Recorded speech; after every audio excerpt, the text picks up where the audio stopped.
Le vent hurlait, fouettant le épais brouillard qui enveloppait le village de Silenciam comme un fantôme affamé.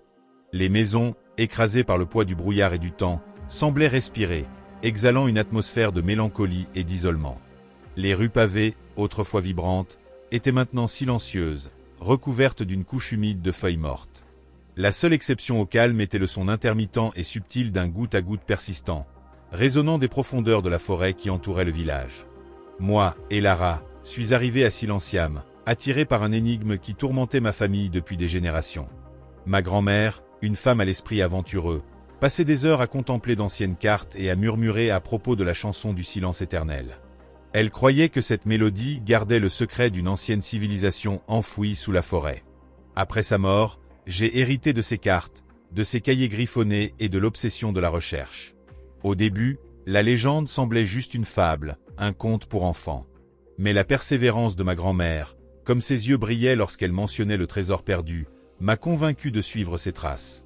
Maintenant, debout à l'entrée de Silenciam, je sentais le poids de l'histoire, le mystère qui émanait de cet endroit. Le seul habitant que j'ai rencontré au cours des premières heures d'exploration était un vieil homme, courbé sous l'âge et la tristesse, assis sur le balcon d'une maison en bois en ruine.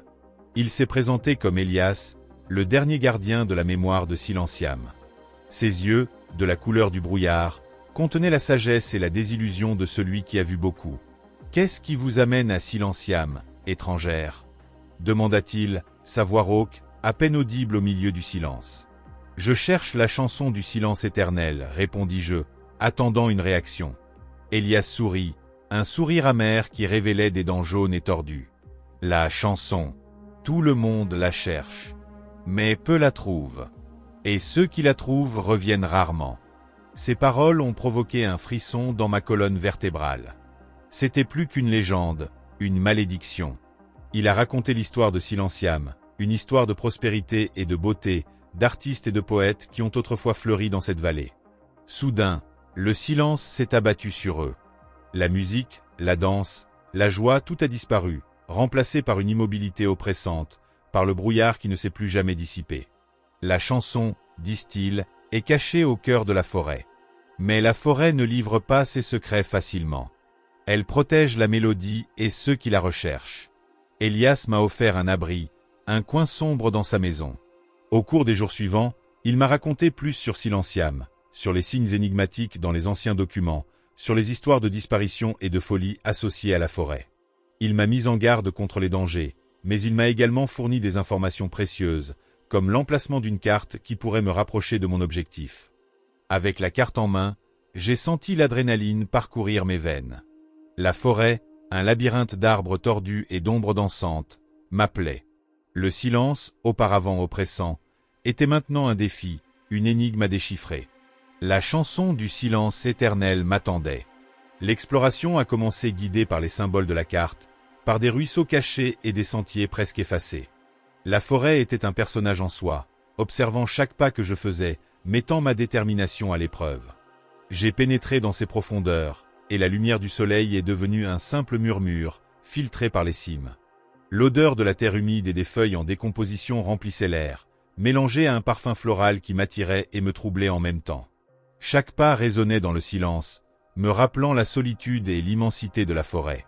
J'ai suivi les indications de la carte, trouvant d'anciennes ruines, des sculptures énigmatiques et des inscriptions dans une langue inconnue, vestiges de la civilisation perdue. À chaque découverte, la promesse de la chanson devenait plus réelle. Dans une clairière cachée, j'ai trouvé une cascade cristalline qui tombait dans une piscine naturelle, entourée de pierres lisses et de mousse verte. Là, une pierre polie, ornée de symboles complexes, a attiré mon attention. En la touchant, une énergie endormie s'est réveillée en moi. J'ai senti une mélodie douce vibrer dans mes mains, une promesse de la chanson que je recherchais.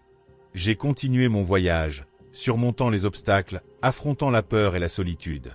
La forêt semblait s'opposer à moi, créant des chemins illusoires, mettant mes limites à l'épreuve. À un moment donné, j'ai senti la présence de quelque chose ou de quelqu'un qui m'observait. Le vent a soufflé plus fort, les ombres se sont allongées et le silence s'est intensifié, comme si la forêt se préparait à la bataille. Un jour, au milieu d'un épais entrelacement d'arbres, j'ai trouvé un tunnel sombre et humide, caché par un rideau de racines. La carte indiquait que c'était le chemin vers le cœur de la forêt, où la chanson était conservée. Le cœur battant, je suis entré dans le tunnel, l'obscurité m'engloutissant. À l'intérieur, la température a chuté drastiquement, et l'air est devenu lourd, avec l'odeur de la terre et une odeur métallique, comme si du sang avait été répandu là. Les murs étaient recouverts d'anciennes inscriptions et de dessins qui semblaient se déplacer avec ma respiration. L'obscurité était si profonde que seule la lampe révélait le sol irrégulier. Après des heures de marche, j'ai commencé à entendre des sons étranges, des murmures incompréhensibles, des mélodies déformées. L'atmosphère est devenue pesante, provoquant de l'angoisse et de la claustrophobie. Soudain, le tunnel s'est ouvert sur une vaste grotte souterraine, éclairée par une lumière faible et mystérieuse. Au centre, j'ai trouvé un autel de pierre, semblable à celui de la clairière, et sur celui-ci reposait un instrument de musique exotique, fait d'un matériau qui semblait émettre sa propre lumière. Alors que je m'approchais, j'ai entendu une voix résonner dans mon esprit. « Vous êtes arrivés. Vous avez cherché la chanson. Maintenant, vous la trouverez. » Cependant, j'ai réalisé que la voix n'était pas une invitation. C'était un piège. La chanson du silence éternel est le secret de la forêt. Ceux qui la recherchent, leur propre ruine. La grotte a commencé à trembler. J'ai senti une présence maléfique, une force qui tentait de me dominer. J'ai essayé de m'éloigner, mais j'étais paralysé.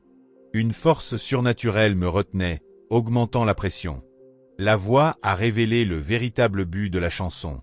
La chanson n'est pas une mélodie. C'est un voile qui sépare le monde de la forêt du monde des hommes. Ceux qui l'entendent sont emprisonnés dans la forêt, voués au silence éternel. Avec horreur, j'ai compris que la chanson était un piège. La forêt a utilisé sa beauté et son mystère pour attirer ceux qui cherchaient des réponses, les emprisonnant. La lumière de l'instrument a brillé intensément. Une mélodie hypnotique a commencé à s'échapper, remplissant la grotte. J'ai senti ma volonté se dissoudre, ma conscience engloutie par le silence. Je me suis souvenu d'Elias et des disparus. Ils n'étaient pas morts, mais ils étaient devenus partie intégrante de la forêt. Emprisonnés dans la chanson. Luttant contre la force, j'ai rassemblé mes forces. Je me suis souvenu de ma grand-mère, de sa détermination. Je me suis refusé à céder au silence. Concentrant mon esprit, j'ai canalisé la colère et la détermination vers l'instrument. Non, je ne serai pas prisonnière du silence. J'ai saisi une pierre et l'ai lancée contre l'instrument. La mélodie s'est arrêtée brusquement. La lumière s'est éteinte. La grotte a tremblé. La force qui me retenait s'est dissipée. J'ai senti la liberté. J'ai couru vers la sortie, affrontant les peurs et les obstacles, guidé par le souvenir de la chanson. Lorsque je suis sorti de la forêt, le soleil du matin a illuminé mon visage. Le brouillard à Silentiam semblait moins dense. Je suis retourné chez Elias et je lui ai raconté ce qui s'était passé. Il a écouté en silence, les larmes aux yeux. « Vous avez été la première. La première à échapper à la chanson. Encore hantée, je savais que l'histoire de Silentiam n'était pas terminée. La chanson, même brisée, existait toujours, attendant une autre victime. J'ai quitté Silentiam, emportant le souvenir de la chanson. J'ai emporté la leçon. La recherche de la vérité peut être dangereuse, et le silence, aussi attrayant soit-il, cache des secrets terribles. La chanson vit en moi, un rappel du pouvoir de la forêt et de l'importance de lutter contre le silence. Tant que je vivrai, je raconterai l'histoire de Silentiam comme un avertissement. La chanson continuera à murmurer, rappelant que certains secrets sont mieux laissés enfouis dans le silence éternel.